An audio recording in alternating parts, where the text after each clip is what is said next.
조경철 천문대를 이끌고 있는 천문대 천문대장입니다. 만나서 반갑습니다. 천문대 하면 별을 관찰하는 곳. 때로는 별밤 아래 사랑을 나눈 속삭일 수도 있는 곳. 천문대 오면 우리가 다 기대하죠. 저 쏟아지는 별들과 이런 만원경으로 하늘에 있는 별을 보면 그 별들은 얼마나 아름답게 보일까? 어떻게 보일까요? 이게 1번입니다. 이거 아니겠지요, 그죠? 그런데도 이렇게 생각하는 분들이 간혹 계시더라고요. 태양만큼 크진 않더라도 이렇게 원형으로 보이지 않을까요? 혹은 이글이글 타오르듯이 이렇게 보이진 않을까요? 요즘 언론에 몇 번 등장한 적도 있습니다. 저 하늘 너머 외계의 또 다른 천체 안에는 우리 지구처럼 생명을 품는 그런 행성들이 있진 않을까. 그런 천체에 대해서 제2의 지구, 슈퍼지구라고 이름들을 붙이기 시작을 했는데요. 그런 대상들은 만원경으로 찾았겠죠. 그럼 선명하진 않더라도 그런 슈퍼지구라고 하는 것들은 지구처럼 땅도 바다도 그 표면이 흐릿하게나마 보였던 건 아닐까요? 줄무늬가 보이는 천체들은 없을까요? 별 모양으로. 아니면 점. 정답이 있을까요? 없을까요? 임의의 별 하나만을 좀 찾아서 확대를 좀 해보도록 하겠습니다. 우리나라에서 볼 수 있는 별들 중 가장 밝은 별, 겨울철에 빛나는데요. 시리우스라고 합니다.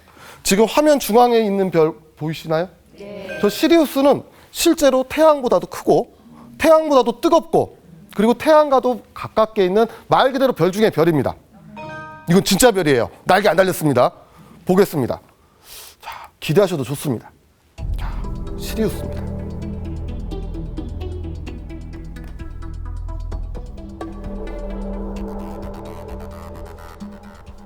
아, 이게 끝이에요. 지금 다들 언제 바뀌나 이러고 계신데 지금 바뀐 거 있나요?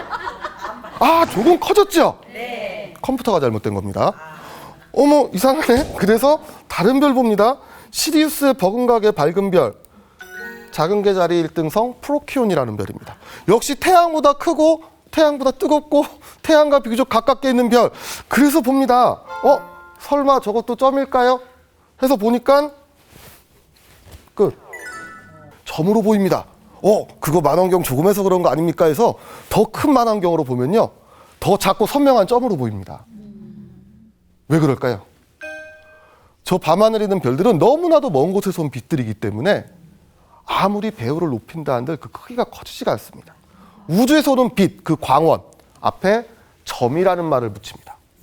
이것이 밤하늘에 대해 우리가 갖고 있던 두 번째 오해였던 겁니다. 망원경은 애시당초 별 보는 도구 자체가 아니었던 겁니다. 그럼에도 우리가 천문대에 갈 때 밤하늘에 별을 바라볼 때 그 만원경 앞에 서면 항상 뭘 본다고 하죠? 별을 본다고 생각했던 겁니다. 우리는 첫 단추부터 완벽히 잘못 끼고 있었던 거죠. 천체 만원경은 실제 별을 보지 않습니다. 물론 천문학자들은 봅니다. 저희들은 봅니다. 왜? 그때는 우리가 관찰하듯이 두 눈으로 들여다보는 것이 아니라 그 별빛을 분석하고 연구하기 위한 특별한 장치와 도구들이 따로 있습니다. 하지만 우리는 일반적으로 천문대 갈 때 이야기합니다. 야, 도시에서 사라진 저 별과 별자리를 보자. 천문대에서 만원경을 관측하는 건 우리가 쉽게 생각했던 별과 별자리가 아닌 다른 존재들. 무엇이 별일까요? 우리가 살고 있는 이곳 지구는 별일까요? 아닐까요? 별인가요? 아닌가요? 태양은 별일까요? 아닐까요? 이 조병철 박사님께서 별에 대한 정의를 아주 쉽게 내려주셨습니다. 별이 영어로 뭐죠? 스타. 네, 이렇게 씁니다. 스타. 네. 조병철 박사님의 정의입니다.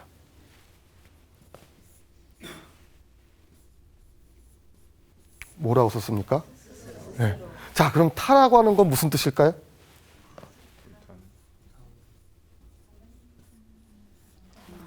아주 명쾌하죠. 스스로 타오르는 것. 이게 바로 별입니다. 자, 그럼 이 정의에 대입해 봅니다. 지구는 별일까요? 아닐까요? 별 되면 큰일 나요. 지구 다 죽어, 우리는 여기서 다 죽어버립니다. 지구는 별이 아니었던 거죠. 태양은 별일까요? 아닐까요? 맞습니다. 태양처럼 활활 타오르는 천체들, 그렇게 스스로 빛나는 천체들을 우리는 비로소 별이라고 하죠. 자, 그렇다고 해서 그냥 탄다고 해서 다 별 되는 건 아닙니다. 한 가지 조건이 더 있습니다. 뭐로 바뀌었습니까? 뭐로 바뀌었습니까? 수소가 어떻게 탈까요? 핵융합 반응을 이용해서. 이렇게 핵융합 반응으로 타오르는 천체들을 우리는 비로소 별, 그리고 천문학에서는 따로 항성이라고 이야기하게 됩니다. 지구는 별주위를 맴돈다? 행성. 자, 그럼 하나만 더 여쭙겠습니다. 혹시 혹성이란 말 들어보셨나요? 그럼 얘는 뭘까요? 아, 탈출하는 곳. 원숭이 사는데. 아, 혹시 쟤도 별? 이거는 참고로 알아두십시오. 같은 뜻입니다. 그런데 왜 글자가 다를까요? 왜 어렵게 한자로 썼을까요? 이거 우리나라 말 아니에요. 일본어죠. 일본식 한자 표현이었던 거죠. 그래서 혹성이 아니라 뭐가 맞는 표현이라고요? 네, 행성이 우리에 맞는 표현이 되는 거죠. 어쨌든 이제 별이 아닌 건 뭔 줄 알았습니다. 별이란 스스로 타오르는 존재. 저 하늘은 늘 언제나 같은 모습을 보여주는 것 같습니다. 11월 11일 11시 11분 11초의 하늘입니다. 그냥 오늘의 하늘입니다. 내일이 돼도 똑같은 모습이 보일 것 같죠. 그런데 조금 바뀝니다. 바로 다음 날이 되면 뭐 바뀐 점 눈치채셨습니까? 저 별들의 미묘한 움직임은 잘 보이진 않아요. 그런데 저 멀리 지평선에서 무언가 별이 하나 나타나면 새롭게 그 차이점을 발견할 수 있겠죠. 자, 불과 어제는 보이지 않았던 것이 같은 시각이 되면 이렇게 올라옵니다. 그 다음날 또 올라오죠. 그 다음날 어느 순간 눈치채고 바라보기 시작한 겁니다. 하늘은 조금씩 움직이고 있다는 것. 제일 처음 알았던 건 아마도 그 순환의 고리가 아니었을까라는 생각이 듭니다. 자, 그 자리에 한 바퀴 돌아서 오는 이 원의 개념이 나오기 시작을 하는 거죠. 원 몇 도지요? 혹시 그런 거 궁금해 보신 적 없습니까? 왜 하필이면 360도일까? 아, 그런 건 저만 궁금해하는 건가 봐요. 너무너무 궁금해요. 왜 원은 360도일까? 그 정답은 사실 이 별과 관련이 있습니다. 실제 1도의 수학적 정의란 별이 하루에 움직인 각거리에서 출발합니다. 그렇게 조금씩 움직이는 별들은 1년이 되면 제자리에 오는 거죠. 근데 조금 다르죠? 1년이 며칠이죠? 근데 원은 몇 도죠? 틀리잖아요. 360과 365는 좀 다르거든요. 자, 이게 360으로 만들어진 이유가 있습니다. 처음에 이 360도를 사용한 건 고대 바벨로니아 수학자들이었는데요. 그들이 보기에는 365는 좀 지저분한 숫자, 아름답지 못했던 숫자예요. 그들은 60진법을 썼고요. 이 360은 여러 가지 자연수로 균등하게 나눠 떨어지는 숫자였던 거죠. 2로 나누면 180, 3으로 나누면, 4로 나누면 2, 3, 4, 5, 6, 8, 9, 10, 11, 12 여러 가지 자연수로 나눠 떨어질 수 있었기 때문에 이들은 360도의 체계를 하고 1년은 365일이니까 5일이 남잖아요. 이걸 1년에서 빼요. 그래서 1년은 360일이고 나머지 5일은 제사 지내면서 그냥 소비를 합니다. 어쨌든 365에 맞춰가야 되기 때문에 순환의 고리를 갖고 다시 제자리에 돌아오는 저 하늘에서 다른 점들이 있었습니다. 지금 앞에 화면에 달이 나왔죠? 저 달은 말 그대로 정말 달랐던 거죠. 눈에 잘 보이는 저 달. 아까 별은 망원경으로 보나 눈으로 보나 같은 모습이었지만 작은 망원경으로도 달은 이렇게 멋지게 보입니다. 핸드폰으로 찍은 달입니다. 이렇게 달은 다른 모습을 보여주기 때문에 우리의 관심을 끌게 되죠. 그런데 달은 말 그대로 정말 달랐던 거예요. 어떤 점이 달랐나 한번 살펴보십시오. 여기 왼쪽 상단에 보면은 날짜가 혹시 보이시나요? 매일매일 저 하늘의 시각을 조금씩 바꿔보도록 하겠습니다. 2018년 3월 1일 10시 8분에는 여기 있는데요. 그 다음날 같은 시각에 보면 달이 같은 곳에 있나? 보면 다르죠. 3월 3일이 되면 여기 위치하게 됩니다. 달은 매일매일 조금씩 늦게 뜨기 시작을 합니다. 그래서 3월 9일경이 되면 밤 10시에 보이는 것이 아니라 여기 시간을 잘 보세요. 11시, 12시, 1시, 2시쯤 뜨게 되죠. 달은 정말 달랐던 거죠. 이렇게 달은 매일매일 조금씩 늦게 뜹니다. 자, 그럼 여기서 알 수 있는 것. 첫 번째, 천문대 갈 때 달 뜬 날 가는 게 좋을까요? 안 뜬 날 가는 게 좋을까요? 첫 번째, 달 뜬 날. 달 보니까 좋겠죠. 단점은요? 달밖에 안 보입니다. 달 없는 날은 무엇이 좋을까요? 수많은 별이 보이겠죠. 단점은요? 달을 못 봐요. 그래서 천문대 갈 때는 이 달의 날짜를 아주 주의 있게 봐야 됩니다. 달의 모습은 매일매일 바뀌고 이건 누구라도 쉽게 알아챌 수 있기 때문에 고대 문명사회에서는 바빌로니아인이든 동아시아든 저 달의 모습을 가지고 달력을 만들어가게 됩니다. 이렇게 달을 가지고 만든 달력을 태음력이라고 합니다. 여러분 그런 거 궁금해하신 적 없습니까? 왜 하필 오늘을 1일이라고 할까? 왜 이날을 새해 첫날이라고 할까? 전혀 안 궁금했던 표정들이신데요. 전 참 이상한 게 궁금했던 것 같습니다. 그럼 음력 달력에서 우리가 쓰는 1일은 언제냐면요. 바로 이날입니다. 달과 태양이 함께 뜨는 날. 그날을 첫째 날, 초하루, 영어로 하면 뉴문이 됐던 거죠. 자, 달은 그렇게 태양과 함께 뜹니다. 이날을 1일로 본 거예요. 그럼 태양과 달이 같이 뜨는 게 아니라 바로 그 다음 날이 되면 조금 더 늦게 뜨죠. 태양이 먼저 뜨고 달이 뜨고 먼저 뜨고 달이 뜨고 그러다가 시간이 조금 더 지나가면 태양이 먼저 태양이 이제 그 서쪽 하늘로 사라질 때 간신히 달이 뜹니다. 이때가 가장 큰 달, 보름달 뜨는 날. 그리고 다시 돌아서 태양과 달이 함께 뜨면 말 그대로 한 달이 간 겁니다. 이렇게 달을 가지고 우리가 처음 발견하게 된 건 시간의 흐름이었던 거죠. 그럼 달이 다시 여기까지 오는데 걸리는 주기는 29.5일. 그렇게 한 달씩 하면 12달을 모으면 1년이 되겠죠. 네, 자연은 그렇게 만만치가 않습니다. 처음에는 그렇게 쉽게 생각을 했는데 실제 여기까지 오는 그 걸리는 시간은 29.5일이 됩니다. 채 30일이 되지 않습니다. 달이 지구로 한 바퀴 공주하는데 걸리는 시간은 27.3일. 어떤 식으로도 이 달 가지고는 한 달이 만들어지지가 않습니다. 그러다 보니 달만 가지고는 오차가 생기죠. 자, 그래서 관찰을 더 시작을 합니다. 별이 아닌 다른 존재 또 뭐가 있을까요? 쉽게 눈에 띄는. 맞아요. 해가 있죠. 해는 어느 쪽에서 뜨죠? 동쪽에서 뜨잖아요. 맨날 동쪽에서 뜨는 게 아닙니다. 네. 자, 지금 떠오르는 건 여기 있는 알파벳 E는 정동쪽입니다. 자, 지금 3월 18일은 거의 동쪽에서 뜹니다. 자, 이번에 월 단위로 바꿔보겠습니다. 5월이에요. 같은 시각이지만 더 북쪽으로 치우쳐서 뜨죠. 6월입니다. 7월 거의 끝까지 올라온 것 같고요. 8월 9월 뜨는 시각도 달라지고요. 10월 11월 12월 자, 1년 동안 봤더니 계속 뜨는 곳이 바뀌죠. 북쪽에서 뜰 때 있고 남쪽으로 치우칠 때 있고 그걸 계속 반복한다 이겁니다. 달은 하루에 시간이 흘러가는 달력을 표기한다면 1년의 주기는 바로 저 태양에 있었던 것은 아닐까. 이 달만 가지고는 완벽한 주기를 맞출 수가 없었으니 이 태양을 갖고 달력을 보정해 들어가기 시작을 합니다. 즉, 이 달과 태양, 이 천문학은 이 시간의 흐름을 기록하는 데 시작이 됩니다. 혹시 눈치채셨나요? 이 시간의 흐름을 표현할 때 밤하늘에 있는 천체 이름 두 개를 썼잖아요. 달과 해. 이 달과 해, 즉 천체 관측의 첫 번째 발견은 이 시간이라는 거였죠. 자, 그런데 아직 만원경의 관측 대상이 다 나온 건 아니죠. 지금 달과 해만 보여드렸습니다. 또 다른 존재가 있었던 거예요. 달과 태양을 보면서 정확한 시간의 흐름을 알기 위해 하늘을 관찰하다가 보니 저 하늘에서는 정말 다른 것들이 보였던 겁니다. 자, 2018년 8월경의 하늘을 잠시 보도록 하겠습니다. 매일매일의 변화도 알기가 어려운데 하물며 1년간의 변화는 어떨까요? 자, 2018년 하늘이고요. 그리고 1년 뒤 2019년입니다.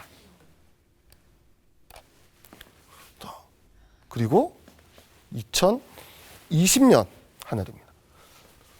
별이 거의 비슷하게 위치해 오죠. 약간 틀리는 건 지구가 정확히 365일 만에 공전하는 건 아니기 때문에 그렇습니다.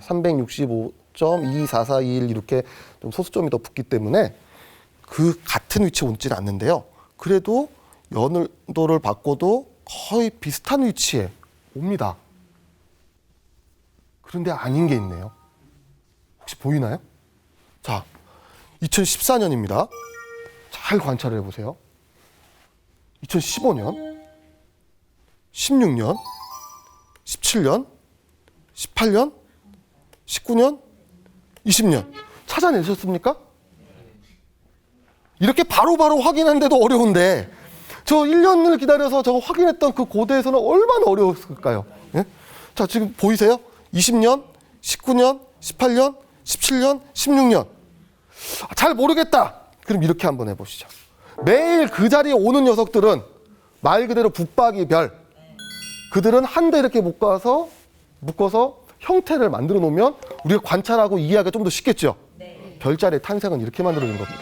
별자리는 막연히 상상 속으로만, 신화적 상상과 감수성으로만 만들어진 것이 아니라 관찰이라고 하는 필요에 의해서 만들게 된 거죠. 우리가 하늘을 이해해야 되니까. 이렇게 놓고 보면 보입니다.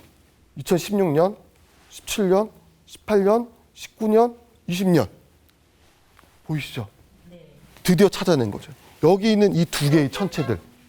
말 그대로 정말 별들 사이를 자유롭게 움직이는 천체들이 존재했던 겁니다. 동양이건 서양이건 고대 문명에선 저 대상을 발견한 거예요. 도대체 저것들은 무엇일까? 달과 태양은 1년의 주기를 관장하고 낮과 밤을 알려주고 민물과 썰물의 영향이 있으며 이 세계를 흘러가는 그 시간과 관계가 있습니다. 그렇다면 저렇게 자유롭게 움직이는 것도 무언가 영향은 있지 않을까? 쟤네들은 도대체 무엇인데 저렇게 움직일까? 저 존재의 이름이 무엇일까요? 바로 행성이죠. 말 그대로 별주를 맴돈다가 아니라 별들 사이를 떠돌아다니는 저 5개의 천체들. 도대체 저것은 무엇이길래 저렇게 자유로운 영혼처럼 하늘을 움직이다니까. 저 5개의 위치를 우리가 알게 된다면 인간의 운명을 알 수 있는 것이 아닐까. 고대에는 개인의 운명이 아니라 전쟁에 앞서서 농사를 지면서 이렇게 국가 단위로 저걸 예측하는데 공을 많이 들입니다. 점성술, 에스트롤러지의 시작이 됐던 거죠. 다 예견을 합니다. 왜 제가 저렇게 할까? 내년엔 어디 올까? 다 실패를 해요. 사실 천동설과 지동설에 등장하게 된 배경도 이 행성들의 움직임을 예측하기 위해 썼던 거죠. 근데 다 실패합니다. 도대체 쟤는 왜 저렇게 움직이는 거지? 왜 움직일까? 그러다가 1609년을 맞이합니다. 자, 갈릴레오 갈릴레이가 등장했던 그 시기, 사실 갈릴레오 갈릴레이가 만원경을 처음 만든 사람은 아닙니다. 네덜란드의 한스 리페르쉐이라고 하는 어떤 기술자가 만원경, 당시는 만원경이 아니었습니다. 멀리 보는 통에 대한 특허를 내게 됩니다. 때로는 귀부인의 장난감으로 쓰일 수도 있었고요. 군부대에서 군사적인 목적으로 사용되기도 했습니다. 그 멀리 보는 통에 대한 아이디어는 전 유럽에 퍼졌고요. 그것도 갈릴레이도 듣게 됩니다. 그리고 그 호기심을 억누를 수가 없었던 거죠. 어떤 호기심이요? 자, 우리는 흔히 그렇게 알 수 있습니다. 저 행성들을 갈릴레오 갈릴레이가 처음 발견한 게 아니란 얘기입니다. 고대서부터 하늘을 관찰했기 때문에 저렇게 별들 사이를 움직여가는 이런 천체들에 대한 존재를 알고 있었어요. 쟤는 도대체 어떻게 생겼길래 저렇게 막 움직일까? 근데 지금 여러분 앞에 그 당시에 가장 좋은 만원경이 있다고 생각을 해보세요. 확인해보고 싶지 않습니까? 쟤는 도대체 어떻게 생겼길래 저렇게 움직일까? 갈릴레이도 그렇게 해서 본 겁니다. 자, 그래서 1609년 12월 20일경 드디어 스스로 만든 만원경으로 저 밤하늘 올려다봅니다. 자, 그 하늘로 가보겠습니다. 우리가 마치 갈릴레이가 봤던 그 하늘은 1609년 12월 20일. 자, 그 갈릴레이가 봤던 그 하늘입니다. 실제 갈릴레이도 이 하늘을 보고 있었던 거예요. 여기 보면 가운데 밝은 별이 보이시죠? 제가 별이 아니라 행성, 그 중에서도 목성이었습니다. 야, 저는 어떻게 보일까? 별은 아까 어떻게 보였죠? 점. 그래서 봅니다. 설마 너도 점일까? 정말 다르게 생겼던 거예요. 아, 이것들은 별과 확실히 다르구나. 줄무늬가 보이고 또 목성 주변을 돌고 있는 4개의 천체를 함께 발견을 했습니다. 갈릴레오는 이 관측 결과를 바탕으로 첫 번째 논문을 발표합니다. 시데르스 눈치우스라는 그 기록을 합니다. 목성 주변의 4개의 천체는 지구를 중심으로 도는 게 아니라 목성 중심으로 공전을 합니다. 야, 이건 정말 다르게 생겼구나. 자, 그런데 그러면 왜 저렇게 움직이는지 설명을 해야 되지 않겠습니까? 근데 갈릴레이는 아마도 급한 마음이 들었던 것 같아요. 왜? 저 행성들에 대한 존재는 이미 다 알고 있죠. 자, 그 다음 만원경 만드는 것도 자기도 만들었으니 누군가 금방 만들겠죠. 그럼 누군가 저거 보겠죠. 그러니까 후다닥 발표를 합니다.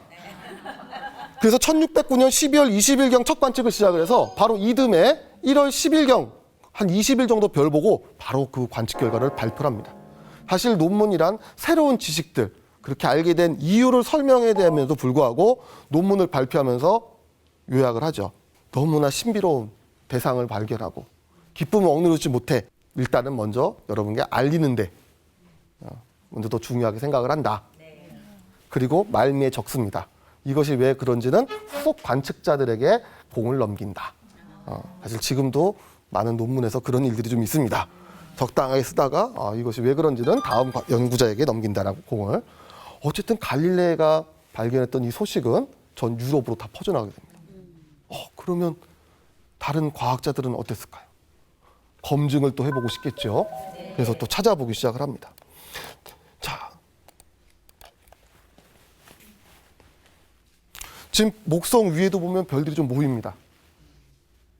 사실 맨눈에도 보이는 대상이기 때문에 그 기원전 1600년 전 독일에 있는 이런 네브라 원반에도 저 모습이 나와 있고요. 우리 고인돌에도 그런 별자리들과 저 모습이 그려져 있는데요. 그만큼 아주 오래전부터 무엇인지 알고 있었다는 증거였겠죠. 자, 요 가운데 지금 한 맨눈으로 보면 5개 정도 보이지 않습니까? 전에는 그냥 눈에 보이는 것 그대로만 인식을 했다가 눈에 보이는 것 너머에 다른 것이 있지는 않을까. 갈릴레가 그걸 증명해낸 거죠. 그리고 보기 시작하죠. 봤더니 이렇게 보이기 시작을 합니다. 지금까지 봤던 것과는 전혀 다른 모습으로. 별들은 그 혼자 고유한 영역을 가지고 빛나는 것이 아니라 어쩌면 그들도 우리들처럼 모여 있는 것은 아닐까. 더 많은 별이 모여 있는 것도 찾게 됩니다. 자, 이곳입니다. 아주 익숙한 별자리가 지금 하나 나왔는데요. 이 아래쪽에 하나, 둘, 셋, 넷, 5. 맞아요. 카시오페이아. 어쩌면 우리는 지금까지 그렇게 생각한 건지도 모르죠. 천문대 가서 보는 건 별자리.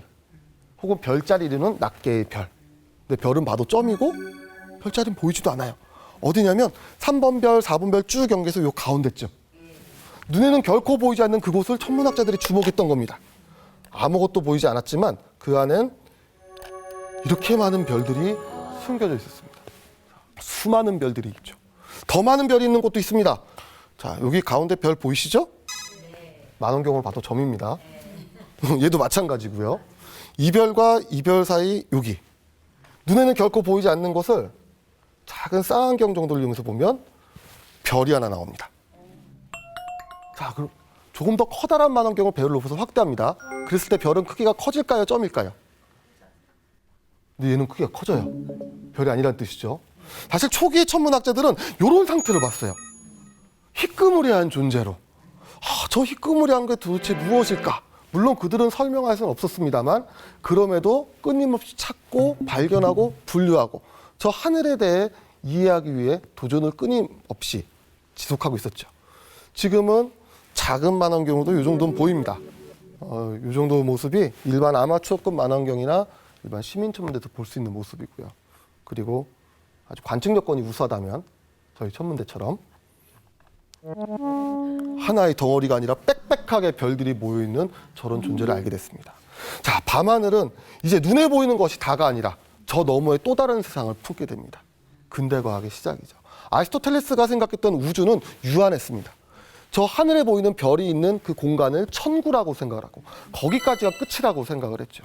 하지만 갈릴레이가 그 너머에 또 다른 존재의 가능성을 알려주고 뉴턴과 케플러가 행성의 운행 법칙을 수학적으로 증명을 해내고 그리고 저 우주는 유한한 것이 아니라 무한하다는 생각을 갖게 됩니다. 왜? 뉴턴은 만유 인력을 설명하게 됐습니다. 뭐든지 끌어당기는 존재. 그러면 우리 지구는 태양주의를 맴도니 태양으로 끌려가는 건 아닐까? 저 하늘에는 별들이 무언가 끌려서 충돌해버린 건 아닐까? 이 우주는 그렇게 해서 짜부러드는 것은 아닐까? 그래서 뉴턴이 생각했던 우주는 무한의 우주였습니다. 저 우주는 무한하기 때문에 그렇게 끌려들어서 짜부러지는 일은 없을 것이다. 그 전에 생각했던 우주는 유한의 작은 우주였다면 16세기 이후에 만났던 우주는 더 커다란 세계였던 거죠. 그리고 그 너머에서 또 다른 존재들도 찾아내게 됩니다. 예를 들면 별에 탄생하는 장소를 발견하기도 합니다. 별도 태어날까요? 맞습니다. 그 전에는 별은 무한한 존재라고 생각을 했거든요. 영원한 존재. 하지만 그 별도 탄생해서 성장을 거듭해 가다가 늙고 병들어 죽기도 합니다. 자, 오리온이라고 하는 아주 익숙한 별자리입니다. 지금 여기 화면에 보면 베텔기우스, 리겔, 이렇게 길가에 보이는 그 오리온 자리의 모습인데요. 밝은 1등성을 갖고 있기 때문에 사실 서울에서도 보이는 몇 안 되는 별자리거든요. 그 중에 이 가운데 별을 볼 겁니다. 자, 눈에는 잘 보이지 않지만 여기도 보이시죠? 예. 그 안을 이렇게 살펴보면 그 안엔 아까 봤던 별무리와는 다른 존재가 보이죠. 사실 우리는 이걸 아주 쉽게 설명을 합니다. 하늘에 떠 있는 구름 속에서 빗방울과 눈송이가 맺히듯 우주 공간에 넓게 펼쳐진 이온화된 가스 영역 속에서 별방울이 만들어지게 됩니다. 지금 오리온 대성운이라고 불리는 이 안에 있던 이 낱개의 별들, 그리고 사다리꼴을 뜻하는 트라페지움이라고 하는 이런 별들은 지금 저 구름 안에서 막 태어나고 있는 젖먹이 애기 별들이에요. 태어난 지 1억 살도 안 되는 아주 어린 것들이 모여 살고 있는 거죠. 물론 태양이 100억 년 사니까 1억 하면 1살쯤 되겠죠. 자, 저는 지금 20초도 안 되는 짧은 시간 동안에 별의 생성 메커니즘을 설명을 했습니다. 하지만 이렇게 쉽게 설명하기 위해서 얼마나 많은 학자들의 노력과 인내가 필요했었을까요? 자, 별은 영원한 존재가 아니라 탄생을 합니다. 그렇게 태어난 별은 최후를 맞이하기도 합니다. 아주 거대한 별은 블랙홀이 되기도 하고요. 태양 정도의 질량을 갖고 있는 별은 큰 폭발이 킨 채 사라지게 됩니다. 자, 실제 밤하늘의 모습을 보면 요쯤인데요. 아까 조금 전에 봤던 플레이아데스와 황소자리 알데바란, 그리고 여기 별 하나 보이시죠? 네. 지금부터 1000년 전 우리나라에서는 고려시대, 중국에서는 송나라 때 저곳에 난데없이 별이 나타난 겁니다. 그들은 왜 나타난지 이유를 알 수는 없었어요. 하지만 기록은 했죠. 새롭게 나타냈으니 새로 신자를 써서 신성. 특히 밝은 거는 초자를 붙여서 초신성. 그런데 아이러니하게도 그것은 태어난 게 아니었던 겁니다. 별은 점점점 성장을 해가다가 최후의 순간 큰 폭발을 일으키기도 합니다. 보통 태양 정도의 질량을 갖고 있는 별은 최대 1억 배 이상 밝아지기도 합니다. 그 광활한 우주란 공간 속에서 끊임없이 별은 생성과 소멸을 반복을 했고, 짧지만은 인간의 역사 속에서도 그 최후의 순간을 목도했던 거죠.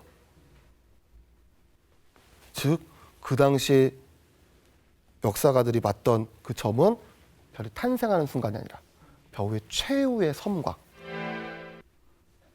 별의 죽음을 우리는 초신성이라고 하게 됩니다. 초신성, 우리 언제 많이 쓸까요? 가요계에 떠오르는 신성 뭐 이런 표현 쓰잖아요. 이건 가요계에 떠오르는 죽은 별이라는 뜻이 되는 겁니다. 그리고 지금 저 자리를 현대 천문학자들이 다시 한번 확인해 봅니다. 그 당시 보였던, 1000년 전에 보였던 밝은 별은 사라지고 이렇게 흐릿한 형체만이. 자, 그럼 우리는 저 초신성 잔해가 나타났던 순간을 알죠? 그 저 크기를 알죠? 그럼 어느 정도 속도로 팽창하는지도 알겠죠? 역사와 천문학이 엉뚱한 곳에서 만나 또다시 우주의 신비를 한꺼풀 벗겨내게 됐습니다. 자, 이렇듯 천체만환경으로 관측했던 건 처음에 달과 해, 행성, 여기서 시작을 해서 눈에 보이지 않았던 또 다른 존재들, 우리가 흔히 딥스카이라고 부르는 그런 대상에 이르게 됩니다. 그런 딥스카이 중에 가장 아름다운 대상을 꼽으라 한다면 아마도 저는 여기 보이는 이 대상을 이야기할 겁니다. 사실 맨눈으로도 잘 보이거든요. 여기 보면 약간 뿌옇게 보이는 거 보이시나요? 이건 은하수고요. 바로 이 대상. 너무나 유명한 대상이기 때문에 아마 이름도 한 번씩 들어보셨을 것 같습니다. 철이와 메텔이 은하철도 999 타고 엄마 찾아가는 거 종착지. 예. 중학교 2학년 학생들이 가끔 자기 정신들을 보내는 곳. 안드로메다. 들어보셨습니까? 저는 개인적으로 이 안드로메다 하나를 밤하늘의 하이라이트로 꼽습니다. 자, 일단 확인해 봅니다. 어떤 자태로 우리를 기다릴까? 너무 아름답죠? 안드로메다 은하입니다. 다음에 한번 기회 되면 꼭 천문대를 가봐야 되겠구나. 그래서 만원경 보면 어떻게 보이냐? 절대 이렇게 안 보입니다. 이것이 우리가 가지고 있는 또 다른 오해이기도 하죠. 사실 천문대 가서 만원경으로 보면 천체만 환경 바라보면 지금 화면 속에 나왔던 화려하고 멋있고 형형색색의 우주의 경이로움, 신비로움 그 자체. 근데 실제 만원경 보면 이렇게 보입니다. 볼품없이 아주 뿌연 빛으로. 왜냐? 너무나 멀리서 온 빛이기 때문에 저 빛은 약해질 대로 약해지고 희미해질 대로 희미해져서 사람 눈은 이 빛을 느낄 수가 없습니다. 그럼 지금 화면 속에 나왔던 이런 모습은 어떻게 보는 걸까요? 저건 사람이 보는 게 아닙니다. 그럼 누가 볼까요? 카메라를 이용하면 볼 수 있습니다. 카메라는 빛을 모을 수 있거든요. 낮에처럼 찰칵하고 찍는 것이 아니라 찍어요. 그리고 한참 있다가 와서 칵 하고 찍습니다. 오랜 시간 동안 빛을 모아야만 그 색과 형태가 드러나게 되는 거죠. 즉 천체 관측은 두 가지가 있었던 거예요. 눈으로 보는 관찰과 카메라로 보는 관찰. 그런데 문제는 여기 있어요. 눈으로 보는 그 모습들이 결코 이쁘지 않다는 거죠. 뿌옇고 흐릿하고, 자, 제가 밤하늘의 하이라이트라고 했습니다만 이렇게 흐릿해요. 근데 저거를 왜 보는 걸까요? 조금은 상상력이 필요합니다. 한번 이렇게 생각을 해보십시오. 지금 여기 보이는 이 흐릿한 덩어리, 안드로메다라고 부르는 것. 하지만 거꾸로 생각해보세요. 저 작은 덩어리가 하나가 아니라 그 안에 1000억 개 이상의 별이 있다고 생각을 해보십시오. 근데 왜 저렇게 조그맣게 보일까요? 저 얼마나 멀면 저렇게 보이겠습니까? 가장 가까이 있는 은하로 구분되지만 저 안드로메다 은하는 매우 멀리 있습니다. 우주는 너무 광활하기 때문에 우리가 흔히 이야기하는 거리 단위가 아니라 빛이 이동하는 시간 단위를 거리로 표현해서 말을 합니다. 빛은 1초에 약 30만 킬로미터를 가죠. 그 빛조차도 이곳에서 우리에게 도달하기까지 아주 오랜 시간이 걸립니다. 천문학자들끼리 차이는 있습니다만 대략 230만 년에서 300만 년 정도 걸립니다. 그거 무슨 소리일까요? 상상력이 필요하다고 했습니다. 하늘을 이해하기 위해서. 지금 우리가 바라보고 있는 이 빛은 얼마 전에 출발한 빛이 아니라 지금부터 230만 년 전 오스트랄로피테쿠스가 처음 직립보행할 때 출발한 빛을 바라보고 있다는 뜻이에요. 그 얘기는 무슨 소리겠습니까? 지금 안드로메다 은하가 지금 저 자리에 있을까요? 이쪽에 있을 수도 있고 여기 있을 수도 있고 모습은 바뀌었을 것이고 심지어 사라져버릴지도 모르는 우리는 아주 먼 우주의 과거를 엿보고 있는 거예요. 그렇게 바라보면 저 밤하늘은 조금씩 우리에게 다른 이야기를 들려주는 것 같습니다. 아까 처음 봤던 시리우스는 8.6년 전 출발한 빛입니다. 8.6광년 떨어져 있거든요. 여름철 가장 밝은 별, 직녀.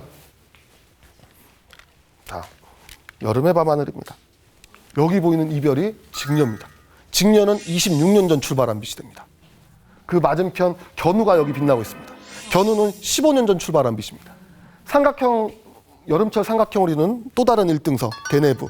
1550년 전 출발한 빛입니다. 태양빛은 8분 전, 달빛은 1.3초 전.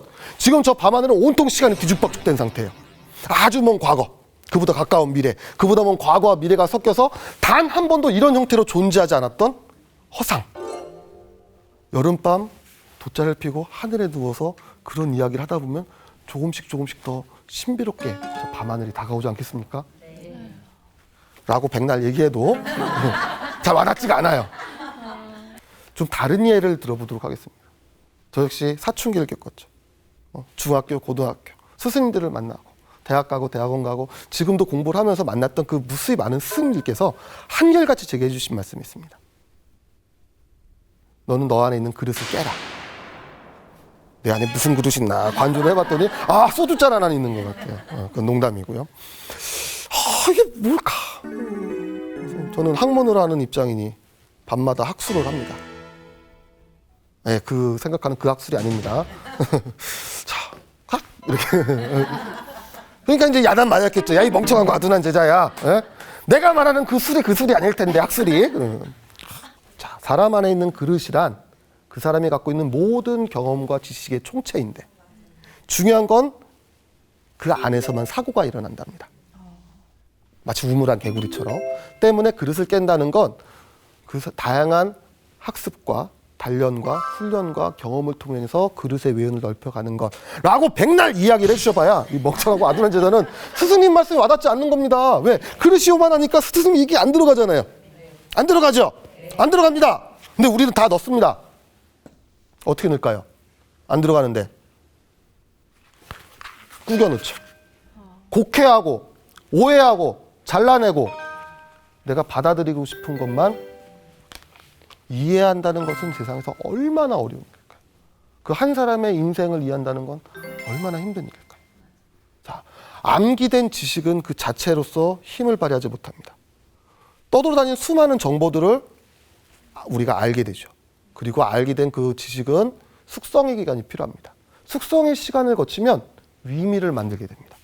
그 위미는 지혜로서 우리 마음에 쌓이게 될 겁니다. 여러분, 별 크다는 거 다 알고 계시죠? 네. 하지만 중요한 건 지금 우리가 생각하는 별의 크기는 다 다르지 않을까요? 이 크다라고 하는 건 아주 주관적 용어이기 때문에. 자, 수성이고요.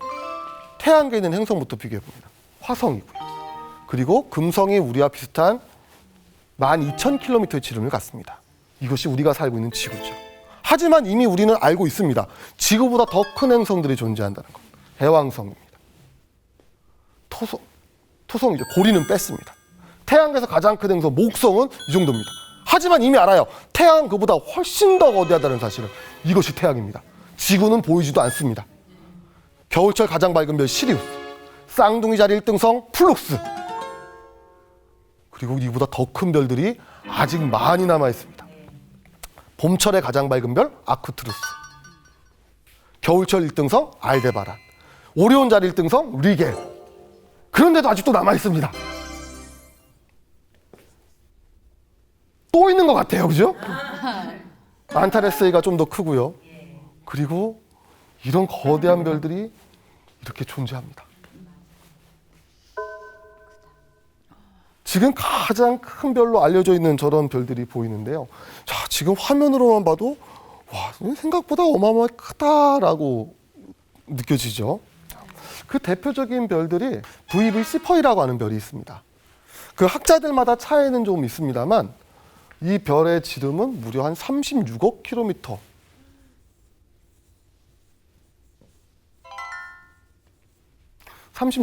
정도 된다고 알려져 있습니다. 아, 감이 오세요? 아니요. 이게 문제인 거예요. 저 어기란 단위가 요즘 하도 어걱하니까 어기 별로 안 커 보이거든요. 아까 지구 지름이 얼마였냐면 지구 지름은 12,756km입니다. 이 차이는 어느 정도일까요? 36억과. 이 의미를 아는 건 우주를 이해하는 첫 단계가 됩니다. 지구의 모습을 한번 잠깐 살펴볼까요? 이것이 지구죠. 여러분 혹시 그런 거 궁금해하신 적 없습니까? 그 노래 있죠? 앞으로 나가면 온 세상 친구도 다 만난다는 동요. 그거 계산해 보신 적 있나요? 아, 역시 그런 건 저만 계산해 보는 거예요. 사실 가끔 궁금해 봤습니다. 지구를 한 바퀴 걸어가면 얼마나 걸릴까? 우리는 원의 둘레를 구하는 공식을 알고 있습니다. 2파이 r. 그런 표정 짓지 마세요. 6학년 때 배우는 겁니다. 지구 지름이 12,756km니까 12,756파이가 지구의 둘레죠. 약 4만 km 됩니다. 조금 더 이해하기 쉽게 우리 경험으로 사람은 1시간에 4km 정도를 걸어요. 그럼 4만 km를 걷기 위해서는 10,000시간 걸려요. 하루는 24시간, 열흘은 240시간, 100일은 2,400시간, 4,800시간은 200일, 9,600시간은 400일. 여러분 몇 년 생각하셨습니까? 지구 한 바퀴 도는데 400일이면 걷습니다. 쉬지도 먹지도 자지도 않고. 나는 하루에 12시간은 자야 됩니다. 그럼 800일 걸리겠죠. 사실 얼마 안 걸려, 몇 년 안 걸립니다. 그러다 보니 각이 이제 좀 커져요. 야, 지구는 정복했으니 더 먼 우주까지 가봐야 되겠구나. 그래서 걷기 시작을 합니다. 나갑니다. 어디로? 지구 밖에. 저 빛나는 태양까지 걸어가 볼 거다. 그래서 걷습니다. 어디서? 지구에서 태양까지. 이건 몇 년 걸릴까요? 4,000년 걸립니다. 저건 시도하면 안 되는 거예요. 사람의 경험으로 할 수 없는 이 단위를 천문학적인 숫자라고 하는 겁니다. astronomical number. 그거는 사람의 경험으로 이해할 수 없는 단위가 되는 거예요. 4,000년 걸려요. 4,000년. 그러니까 빛으로 가는 거죠. 빛은 1초에 지구를 7바퀴 반. 그럼에도 태양에서 지구까지 8분 20초가량이 걸립니다. 500초가. 그럼 30만 킬로미터 속력으로 500초 갑니다. 이 태양과 지구의 평균 공전거리는 무려 1억 5천만 킬로미터에 해당이 됩니다. 얼마라고요? 근데 아까 봤던 이 VV-C4는 지름이 얼마죠? 36억이 큽니까? 1억 5천만이 큽니까? 자, 그러면은 지금 이 크기로는 저 별을 못 닦는 거예요. 지구 밖에 화성이 있고 화성 너머에 행성이 되지 못한 소행성들이 무리를 이루고요. 그리고 그 너머에 목성, 토성, 천왕성, 해왕성, 우리가 알고 있는 태양계가 있죠. 그럼 아까 조금 전에 봤던 수금지화 어디 있을까요? 보이시나요? 여기 바글바글 돌고 있는 이게 수금지화예요. 자, 그럼 생각해 보십시오. 여기서 걸어서 여기까지 4,000년 걸립니다. 그럼 목성, 아니 여기 고리가 아름다운 이 토성에서 걸어가면 얼마나 걸릴까요? 걸어가면 4만 년 걸려요. 빛은 80분 걸려요. 이거 킬로미터로 환산하면 15억 킬로미터. 그런데 아까 그 별은요? 이 36억이라고 하는 크기는요, 어마어마했던 크기였던 거예요. 자, 사실 별들은 굉장히 거대합니다. 이런 거대한 별들이 우주 공간에 부딪힐 수 있습니다. 셀 수 없을 만큼. 자, 그런데 아까 처음 말씀드렸죠. 그 거대한 만원경으로 저 거대한 별을 봤더니 어떻게 보인다고요? 점! 왜 그럴까요? 얼마나 멀리 있으면 그게 점으로 보이겠습니까? 맞습니다. 우리 태양계만 해도 어마어마한 크기입니다. 지구를 완두콩 정도라고 해보겠습니다. 얼마나다고요? 지름 1cm 정도 줄인 거면 10억 분의 1 정도 지구 크기를 줄인 겁니다. 지구가 완두콩만 할 때 태양은 지구 지름의 109배이기 때문에 완두콩 109 경기랑 요 정도 됩니다. 그냥 축구공이라 할게요. 아, 태양계는 얼마나 할까요? 여기 스튜디오 아니면 너무 작겠죠? 어느 정도 될 것 같습니까? 자, 현대과학은 발달했다고 하지만 아직도 태양계의 끝이 어디일까 논란이 좀 있습니다. 그 텅 빈 공간 칼로 자르듯 여기까지를 태양계라고 하기는 힘드니 대략 태양이 이제 중력장은 2광년 이내에 걸쳐 있다라고 이야기합니다. 자, 2광년이 어느 정도냐? 자, 이렇게 생각해 보세요. 이만한 태양을 여기다 내려놓습니다. 그럼 이 완두콩만한 지구는 어디쯤에 있을까요? 자, 여기서 걸어가 보겠습니다. 아니, 걸어가면 뭐니까 차를 타고 갈게요. 자, 차를 타고 시동을 걸고 출발! 시계를 재면서 가세요. 8분. 거기다 완두콩을 딱 내려놓으세요. 거기가 지구가 있는 겁니다. 그럼 다시 차에 타세요. 출발! 10시간 가세요. 어디쯤 가 있을까요? 저 부산까지 가 있지 않을까요? 거기다 완두콩 반쪽 딱 쪼개놓으면 명왕성이에요. 아직 태양계 다 못 왔죠? 다시 타세요. 출발! 계속 가세요. 계속 가세요. 계속 가십시오. 2년 가세요. 이게 2광년이란 뜻이에요. 그렇게 광활한 공간. 그런데 우리는 저 세상을 설명을 합니다. 어떻게 알게 된 걸까요? 아, 우주에서 오는 정보란 우리가 갈 수도 없으니 오직 하나, 빛에 의존할 수밖에 없습니다. 저 빛을 분석해야만 우주에서 오는 것들을 이해할 수 있겠구나. 뉴턴은 스펙트럼형을 통해서 별빛을 백색이 아니라 그 안에 혹시 색이 펼쳐져 있지는 않을까. 빛을 연구하기 시작하죠. 갈릴레이는 빛의 속도를 최초로 측정을 합니다. 왜 과학하면 뉴턴과 갈릴레이가 나오는지 그 모든 시작은 뉴턴과 갈릴레이에서부터 했어요. 저 빛의 속도가 만약에 무한하다면 저 우주에서 오는 저 모든 모습은 동시간에 일어난 일이겠죠. 하지만 속도가 유한하다면 우리가 바라보는 저 밤하늘의 빛은 전부 다 과거의 모습이 되게 됩니다. 그렇죠? 속도를 측정하는 것은 굉장히 중요한 일이 되죠. 그리고 레머에 의해서 빛 속도를 측정을 하게 됩니다. 빛이 무엇인지 밝혀내게 됩니다. 사실 그 과정은 아주 지난한 과정이었습니다. 심지어 콩트라고 하는 1800년대 철학자는 심지어 이렇게도 이야기합니다. 인간은 영원히 저 하늘에 있는 별이 왜 빛나고 저 별들이 어떻게 보일지 영원히 알지 못할 것이다 라고 단언을 합니다. 단언하면 안 됩니다. 2년 만에 깨져요. 천문학자들은 저 밤하늘에서 저 빛을 분석을 하면서 별들의 지문을 찾아냅니다. 뉴턴이 예측했던 별은 다양한 스펙트럼형을 갖고 있고 빛은 그 안에는 검은 선들이 보이기 시작을 했던 겁니다. 브라운호퍼가 발견했던 이런 선들은 그 별들의 고유한 정보를 고스란히 담아내고 있었던 겁니다. 즉 우리는 별빛을 통해서 우주의 모습을 살펴볼 수가 있고 거리를 측정할 수 있으며 우주가 어떻게 생겼는지 설명을 하게 됐던 거죠. 자, 근대과학은 그렇듯 우리가 우주를 이해할 수 있는 도구를 만들어냈습니다. 그리고 우리는 저 우주의 시작과 끝을 지금처럼 설명을 합니다. 다 알고 있습니다. 지구는 크고 둥글고 아름다운 자태로 이렇듯 우주에 둥실 떠 있다는 사실을. 저 멀리 달이 보입니다. 지구와 달이 내려다 보이는 이곳. 하지만 우리가 더 멀어져 가면 그들은 작은 점이 돼서 보일 겁니다. 저 광활한 공간, 더 멀어져 가면 태양과 지구가 아주 가깝게 보이다가 태양조차도 작디 작은 점으로 보이는 이쯤을 우린 태양계 끝이라고 이야기하죠. 그럼 멀어져 가면 어느 순간 태양도 아련히 흐릿하게 어디 있을까요? 자, 아주 오랜 시간 걸려서 알게 됐습니다. 우리는 그 혼자 독특한 특별한 존재가 아니라 저들과 하나, 저들 중에 일부, 우리 태양과 같은 별들이 저렇게 모여 있었다는 거죠. 이렇게 모여 있는 별들의 집단을 우리는 흔히 성단이라고 이야기를 합니다. 더 멀리 가볼까요? 갈 겁니다. 왜? 우리는 사실 그 너머도 보니까. 점점 멀어져 가면 이 거대한 존재도 작게 보이겠죠. 흐릿하게 보이겠죠? 그런데 화면이 바뀌고 있습니다. 뭔지 아시겠습니까? 이제는 아시겠습니까? 아시겠습니까? 이것이 은하, 이것이 우리 사는 세상입니다. 우리 이곳에 사는 거. 이걸 은하라고 이야기했던 거죠. 자, 지금 그럼 화면 속에 있는 모습을 그대로 보십시오. 소용돌이 치는 것 같죠? 우리 여기 삽니다. 회전하는 것 같죠? 이거 회전합니다. 지금 있는 이 위치에서 한 바퀴 도는데 2억 6천만 년 걸립니다. 지금까지 우리 은하가 만들어진 이후로 22번에서 28번가량 회전했다고 알려져 있습니다. 자, 더 멀리 가볼까요? 갈 겁니다.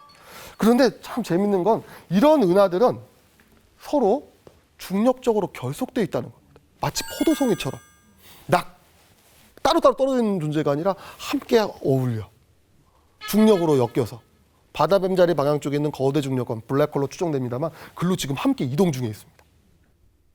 그리고 그 안에 있는 안드로메다와 우리 은하는 또 서로 강력한 중력에 서로가 이끌려 두 개의 은하는 충돌하기도 합니다. 앞으로 여러분들께서 조금만 오래 사시면 대단한 모습을 보실 수 있습니다. 지금이야 우리 은하수 하나만 보이지만 그때가 되면 우리의 은하수와 안드로메다 은하수는 서로 교차할 것이고 두 개의 은하가 충돌할 때 무수히 많은 성간물질들이 유입이 돼서 새로운 별이 마구마구 탄생하는 지금보다 훨씬 화려한 밤하늘이 곧 도래하게 됩니다. 물론 여기서 말하는 곧이란 한 30억 년 정도 지나가요. 자, 어쨌든 더 멀리 갑니다. 그럼 이 거대한 것도 작은 점이 되겠죠? 좀 음란하게 보이겠죠? 자, 그렇다면 지금 화면 속에 보이는 이 하나하나의 작은 점은 별일까요? 은하일까요? 하나의 점일까요? 아니면 천억 개의 별을 품는 은하라는 존재들일까요? 여기서부터는 저도 못 외우니까 그냥 찍어봅니다. 그럼 확인해 보면 이렇게 생긴 은하고요. 이렇게 생긴 은하와 이것도 은하네요. 즉 여기 보이는 이 하나하나의 작은 점들은 단순히 하나의 작은 점이 아니라 최소 1000억 개씩의 별을 품는 그런 존재들이었다고 봅니다. 사실 우리는 우주가 넓다는 거 이미 알고 있지요. 네. 하지만 그냥 막연히 넓다라고 느끼고 있던 것과 지금 우리가 지구 밖을 벗어나면서 한 단계 한 단계 다시 살펴본 그렇게 새롭게 알게 된 우주의 크기는 같습니까? 다릅니까? 이것이 과학입니다. 지금 여러분들께서 보고 계신 저 화면은요. 상상도가 아닙니다. 실측 데이터입니다. 지금 천문학자들이 이 짓하고 앉아 있는 겁니다. 가끔 우리는 의심합니다. 하늘에 있는 수많은 별을 보면서 어머 저 하늘에 있는 별 센 사람 있을까? 예전엔 다 셌습니다. 기원전 히파루크스라고 하는 천문학자는 맨눈에 보이는 별 센 사람입니다. 근데 그냥 안 셌습니다. 가장 밝은 별 1등급, 그 다음 2등급, 3등급. 그래서 맨눈에 보이는 가장 어두운 별은 6등급인데 6등급과 1등급의 밝기 차이는 100배. 이거 계산하면 센 사람입니다. 놀랍지 않습니까? 그리고 그 전통을 이어받아서 이거 하고 있는 거예요. 놀랍죠. 사실 지금 여러분들께 보여드린 이 소프트웨어는요. 실제로는 만원경과 연결해서 만원경 운영하는 프로그램이에요. 즉 여기 보이는 이 하나하나의 작은 점이 그냥 하나의 작은 점이 아니라 최소 1000억 개의 별을 품는 그런 은하들이라는 존재들이 일일이 좌표를 갖는 아주 정밀한 점들이라는 거죠. 그런데 이것은 아주 옛날 프로그램입니다. 한 20년 정도 된 프로그램이에요. 그럼 이게 끝일까요? 지금은 그 너머를 알고 있습니다. 인간은 1m도 뛰어오르지 못하지만 우리는 우주 끝을 바라보고 있는 거예요.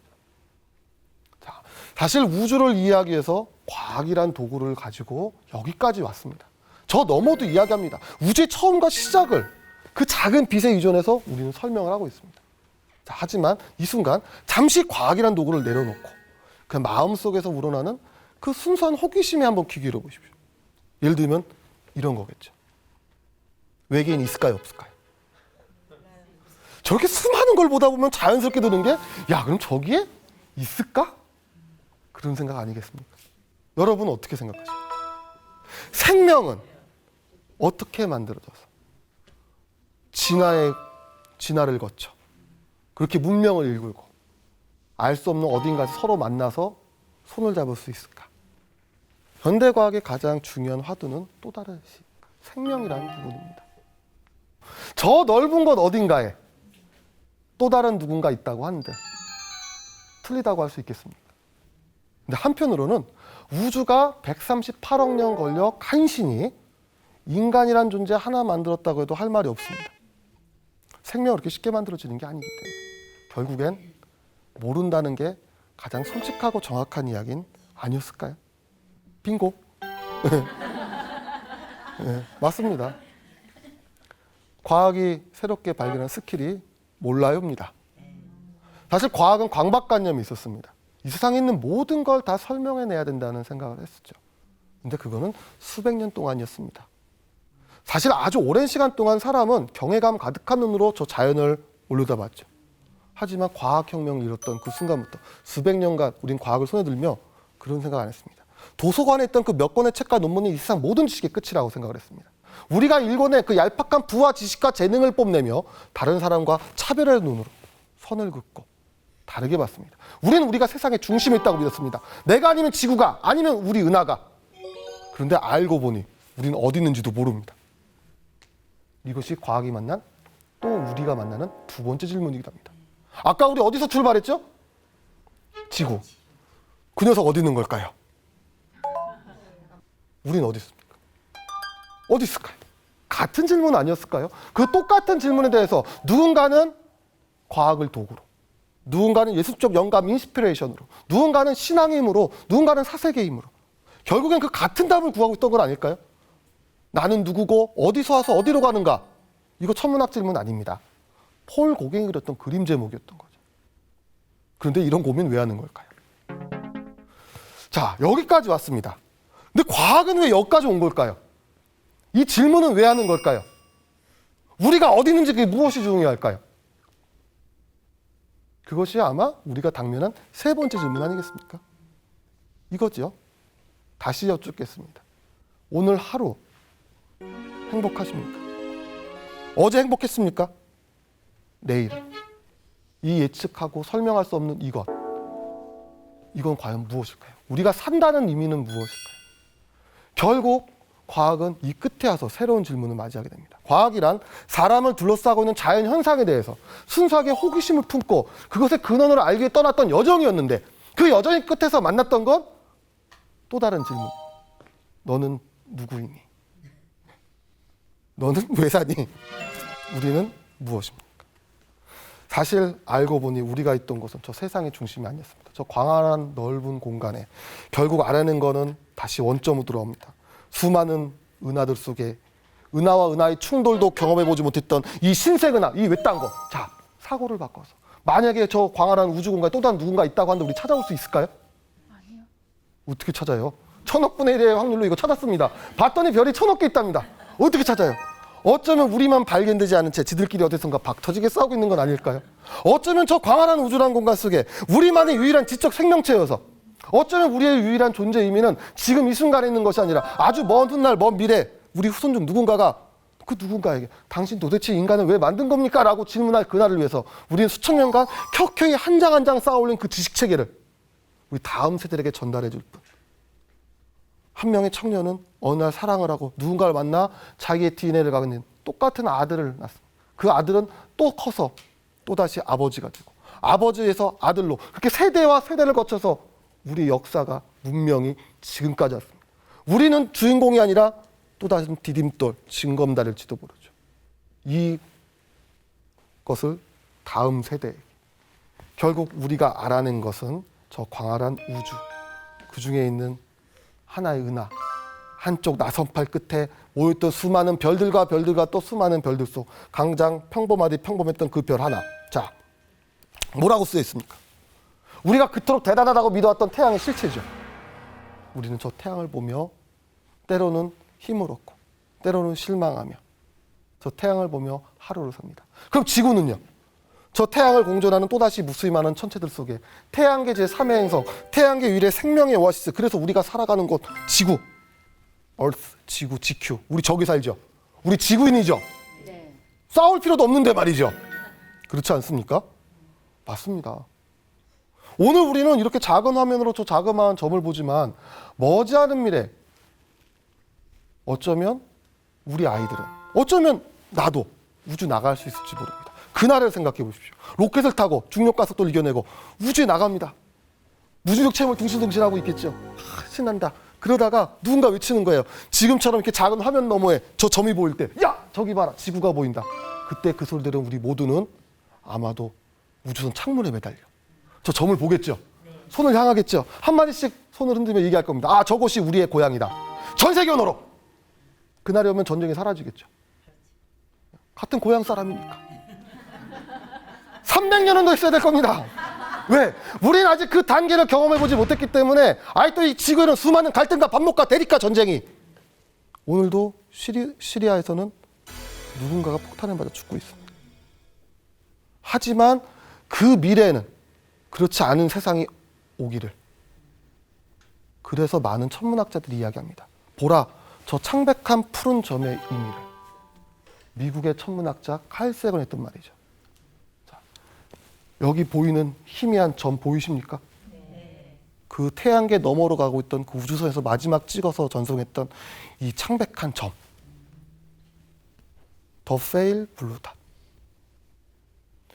저 작은 점 안에 5,000년 이상의 역사와 문화와 정치와 사회와 철학과 예술과 전쟁과 평화와 내 사랑했던 그 사람과 내 증오에 맞아놨던 그 놈과 행복한 어제 치열한 오늘 희망했던 내일, 그 모든 건 저 작은 점에서 시작이 되었다. 그런데 와닿지 않아요, 그죠? 왜 그럴까요? 우리는 저곳에 삽니다, 그렇죠? 두 다리를 딛고 하늘을 이고 매일매일 하루를 사는데 말입니다. 그 하루가 만만치 않거든요. 우리 언제 별을 봤던가요? 매일매일 앞만 보며 살아갑니다. 아마 별 본다는 건 그런 의미가 아닐까요? 단순히 만원경으로 들여다보는 것이 아니라 이 세상을 이해하기 위해 쌓아 올렸던 수천 년간의 지식체계를 알고 그 안에서 나라는 의미를 찾으며 상대방을 인정해 줄 수 있는 것. 자, 간단히 생각해 보시죠. 1년에 한 번 누군가의 손을 잡고 별을 봅니다. 그때 내 손끝에 전해지는 그 체온이, 그 체온을 내가 느끼기 위해 우주시간 138억 년, 지구시간 46억 년. 그 자체가 기적 같은 일 아니겠습니까? 가끔 누군가 별을 함께 보면서 행복할 수 있다면 우리의 삶은 조금 더 나아지지 않을까. 별을 보는 것은 행복에 가까워지는 일은 아닐까라는 생각이 듭니다.